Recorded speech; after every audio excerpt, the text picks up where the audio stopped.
Hello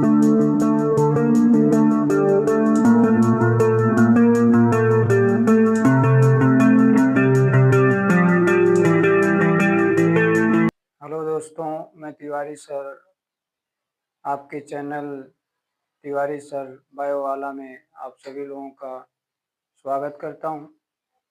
तो आज बच्चों बहुत सारे विद्यार्थियों का कमेंट्स है कि मानव में श्वसन से संबंधित कुछ जानकारी आप लोगों को प्रदान किया जाए। तो मैंने अब श्वसन से जुड़ा हुआ चैप्टर आज से प्रारंभ करने का प्रयास किया है।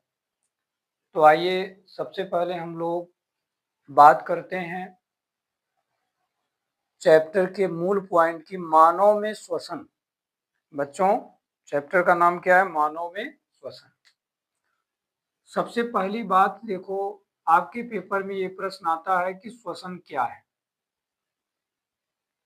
तो सबसे पहले तो हमें इसी पर विचार करना है बच्चों, श्वसन क्या है। ठीक है, तो श्वसन क्या है बच्चों? अगर इस पर हम लोग बातचीत करें तो सीधा सा पॉइंट आता है कि हमारे पृथ्वी पर जितने भी सजीव हैं बच्चों, सभी लोग श्वसन करते हैं।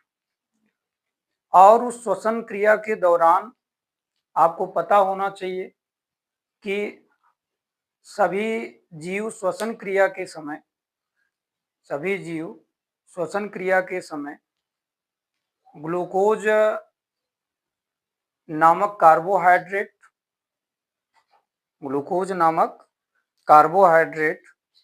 का ऑक्सीकरण होता है बच्चों।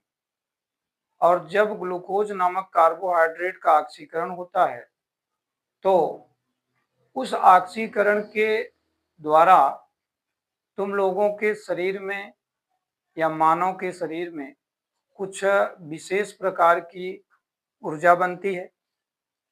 और साथ में इस घटना के द्वारा आपके शरीर के अंदर बच्चों कार्बन डाइऑक्साइड गैस का निर्माण होता है।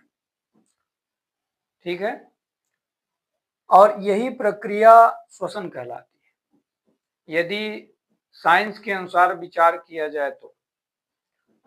अब इस पॉइंट को समझने के लिए मैं आपके सामने एक समीकरण लिख रहा हूं बच्चों। इसी समीकरण के माध्यम से हम लोग श्वसन को समझने का प्रयास करेंगे।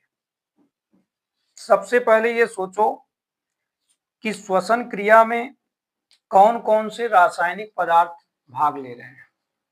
आइए कुछ विशेष प्रकार के ट्रिक पर फोकस करते हैं। सबसे पहली बात यह है बच्चों कि श्वसन क्रिया में आप जो भोजन ग्रहण करते हैं ना, उस भोजन के द्वारा आपके शरीर में एक ग्लूकोज नामक कार्बोहाइड्रेट पहुंचता है। और ग्लूकोज का फार्मूला आप सभी लोग जानते हो बच्चों, C6H12O6 होता है। यह कार्बोहाइड्रेट भोजन के माध्यम से हम लोगों के शरीर में पहुंच रहा है। तो श्वसन का जो मुख्य यौगिक है बच्चों वो ग्लूकोज है, इसलिए इनका ये फार्मूला आप सभी लोग याद कर लो। दूसरी बात ये आती है कि श्वसन के दौरान ग्लूकोज का होता क्या है। तो अगर हम रसायन के हिसाब से सोचें तो श्वसन के समय ग्लूकोज का ऑक्सीकरण होता है बच्चों। क्या होता है? ग्लूकोज का ऑक्सीकरण। यानी तुम्हारे शरीर की कोशिका में पहुंचने वाला ग्लूकोज ऑक्सीजन से क्रिया करता है। जब ग्लूकोज का मॉलिक्यूल्स बच्चों ऑक्सीजन से अभिक्रिया करता है तो तुम्हारे शरीर के अंदर एटीपी के रूप में ऊर्जा और कार्बन डाइऑक्साइड गैस का निर्माण करता है। ये पॉइंट आपको पता होना चाहिए। अगर ये जानकारी आपके पास है तो आसानी से आप श्वसन का समीकरण लिख सकते हैं।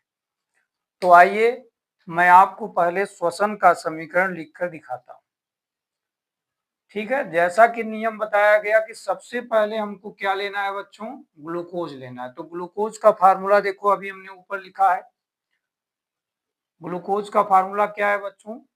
C6 H12O6। ये है आपके ग्लूकोज का फार्मूला। अब जब इस ग्लूकोज को बच्चों ऑक्सीजन मिलता है ना,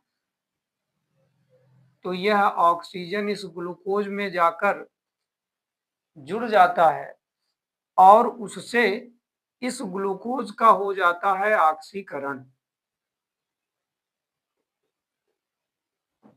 ठीक है बच्चों, तो मैंने क्या कहा कि जब ये ग्लूकोज ऑक्सीजन से जुड़ता है तो घटना का नाम बनता है ऑक्सीकरण। अब इस ऑक्सीकरण के बाद तुम्हारा ये ग्लूकोज एटीपी नामक ऊर्जा में बदलता है और साथ में कार्बन डाइऑक्साइड गैस और जल का निर्माण होता है बच्चों। इस घटना के समय जल भी बन रहा है। अब यदि देखा जाए तो ये जो एटीपी नामक ऊर्जा हमारे शरीर में बनती है कोशिका के अंदर, यह हमारे शरीर के लिए बड़ा लाभदायक है। ये जो जल बनता है ये भी लाभदायक है, लेकिन ये जो CO2 गैस बन रही है बच्चों, ये आपके शरीर के लिए हानिकारक है।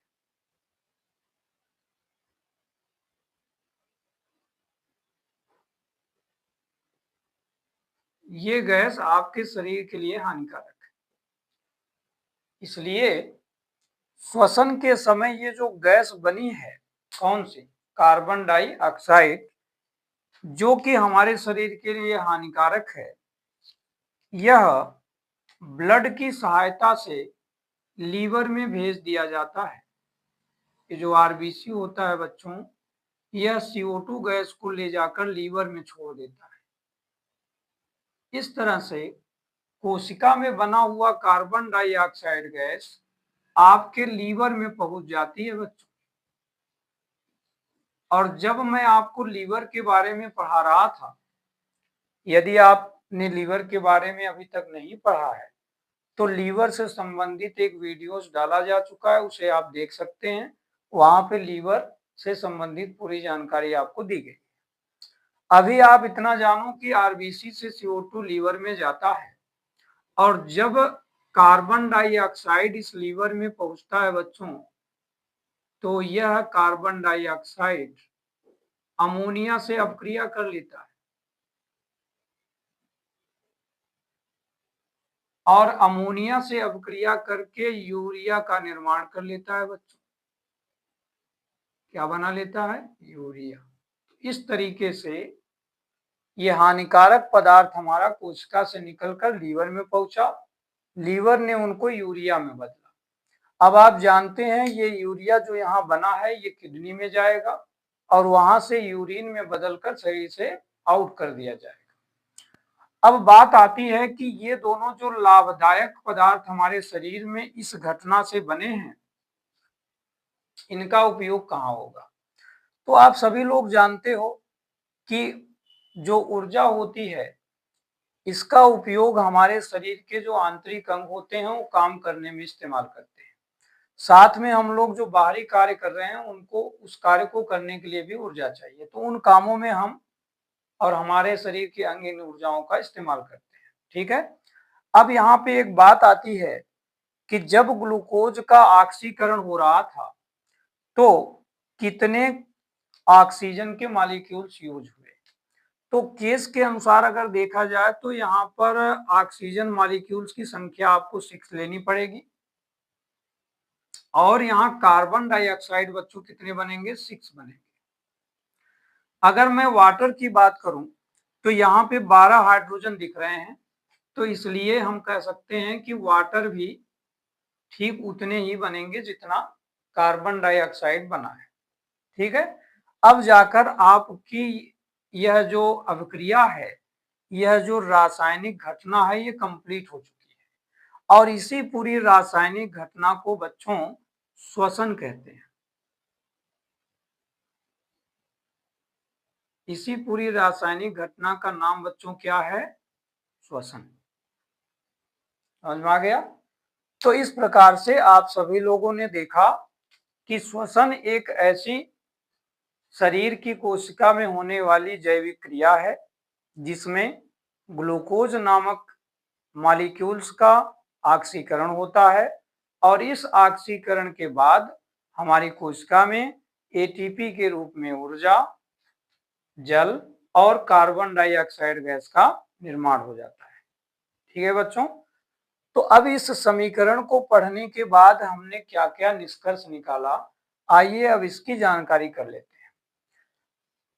सबसे पहला निष्कर्ष बच्चों ये निकल रहा है कि एक ग्लूकोज मॉलिक्यूल से कितने एटीपी बनेंगे। अगर आपके पेपर में प्रश्न आया, जैसा कि कई बार आ चुका है, कि एक ग्लूकोज के ऑक्सीकरण से, बच्चों ध्यान दो, एक ग्लूकोज के ऑक्सीकरण से कितने एटीपी बनते हैं।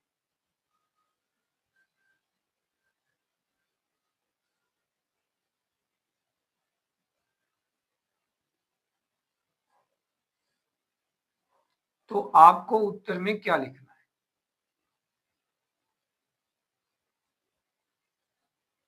ये तो हो गया प्रश्न, कितने एटीपी बनते हैं। जैसा आप देख रहे हो ग्लूकोज से एटीपी बन रहा है, लेकिन कितने बनते हैं ये प्रश्न पूछा गया है। तो तुमको बच्चों उत्तर में क्या लिखना है जानते हो। एक ग्लूकोज का जब बच्चों ऑक्सीकरण होता है ना, तो कुल एटीपी जो आपके शरीर में बनते हैं वो उनकी संख्या होती है 38, यानी 38 एटीपी बनते हैं। कितने एटीपी बनते हैं बच्चों? 38 एटीपी बनते हैं। ठीक है, अगला पॉइंट ये आता है कि जब ग्लूकोज का ऑक्सीकरण हो रहा था, अर्थात ये श्वसन में भाग ले रहा था, तो उस दौरान हमारी कोशिका में कौन कौन सी क्रिया हुई। तो आपको बताना है कि इस समय पहली जो प्रक्रिया चलती है वो होता है क्रेब्स चक्र, और जो दूसरी प्रक्रिया चलती है बच्चों वो होता है ग्लाइकोलाइसिस। वैसे नियमानुसार देखा जाए तो पहली प्रक्रिया ग्लाइकोलाइसिस होती है और दूसरी प्रक्रिया क्रेब्स चक्र होती है। ये दोनों प्रक्रियाएं जब संपन्न हो जाती हैं तो इन प्रक्रियाओं के संपन्न होने पर कुल 38 एटीपी का निर्माण होता है। और ये जानते हो आप लोग कि एटीपी नामक जो ऊर्जा है बच्चों, इसकी ज्यादा से ज्यादा जो संख्या है वो कहाँ बनती है। तो एटीपी का निर्माण माइटोकॉन्ड्रिया में होता है बच्चों। किस अंग में होता है? कोशिका के किस अंग में होता है? माइटोकॉन्ड्रिया में होता है।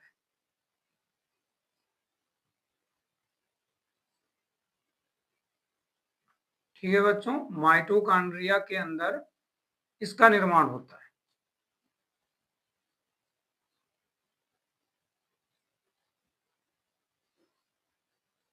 ठीक है, माइटोकॉन्ड्रिया की संरचना आप लोगों को याद आ रहा होगा, कुछ ऐसा होता है, इस तरीके का माइटोकॉन्ड्रिया आपकी कोशिकाओं में देखने को मिलता है। ये माइटोकॉन्ड्रिया है बच्चों, और इसी के अंदर आपको एटीपी के मॉलिक्यूल्स मिलेंगे। इसी के अंदर एटीपी का संचय होता है बच्चों। इसीलिए तुम लोगों ने सुना होगा कि माइटोकॉन्ड्रिया को ऊर्जा का गृह कहा जाता है। ठीक है, माइटोकॉन्ड्रिया को क्या कहते हैं? ऊर्जा का घर या ऊर्जा का गृह कहते हैं। ठीक, कारण यही है। अब बात यहां पर ये आती है बच्चों कि सभी सजीव श्वसन करते हैं, लेकिन यह श्वसन सजीवों में दो प्रकार का देखने को मिलता है। यानी अब हम लोग श्वसन के प्रकार की तरफ चल रहे हैं। तो अगर हम लोग देखें तो श्वसन सजीवों में दो प्रकार का मिलता है बच्चों। श्वसन के प्रकार की बात अगर हम लोग करें तो श्वसन सजीवों में 2 प्रकार का पाया जाता है।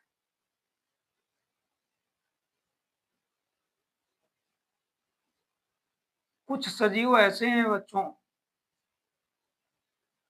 जो अवायवीय श्वसन करते हैं और अधिकांश ऐसे हैं जो वायवीय श्वसन करते हैं। ठीक है, तो उनको इन नामों से हम लोग जानते हैं। सबसे पहले श्वसन का नाम रखा गया है कोशिकीय श्वसन। ये कोशिकीय श्वसन जो होता है ये हम लोगों के शरीर में हो रहा है और कोशिकीय श्वसन का नाम है बच्चों आक्सीय श्वसन। और आक्सीय श्वसन इनका नाम इसलिए पड़ा क्योंकि ये घटना ऑक्सीजन के प्रेजेंटेशन में हो रही है। दूसरी तरफ तुम्हारे पास पड़ोस में ऐसे भी सजीव हैं जो अनाक्सीय श्वसन करते हैं बच्चों, अर्थात इनको श्वसन करने के लिए ऑक्सीजन की जरूरत नहीं पड़ती, अनाक्सीय श्वसन करते हैं। जो तुम्हारे पृथ्वी पर छोटे जीव होते हैं वो ज्यादातर अनाक्सीय श्वसन करते हैं, जैसे कि बैक्टीरिया अनाक्सीय श्वसन करता है, इसको ऑक्सीजन की कोई जरूरत नहीं है। ठीक है, तो कोशिकीय श्वसन के समय ग्लूकोज के ऑक्सीकरण से 38 एटीपी बनते हैं, लेकिन जब अनाक्सीय श्वसन बैक्टीरिया करने लगता है बच्चों तो 38 एटीपी का निर्माण नहीं होता। ये भी प्रक्रिया यही करेगा, लेकिन एटीपी की संख्या इससे कई गुना कम हो जाती है। ठीक है, तो इस तरह से आज हम लोग श्वसन के अंतर्गत कुछ बेसिक पॉइंट की बात कर चुके हैं। अब अगले दिन मैं आप लोगों को अपने शरीर में पाए जाने वाले श्वसन तंत्र की जानकारी दूंगा। ठीक है बच्चों, तो आज के लिए बस इतना ही। आप सभी लोग इस समीकरण को तैयार कर लो जो आपकी परीक्षा के लिए बहुत ही महत्वपूर्ण है। और यदि यह वीडियो आप सभी लोगों को अच्छा लगा हो तो वीडियो को लाइक करो और साथ ही साथ अपने चैनल को सब्सक्राइब भी करते रहिए। धन्यवाद।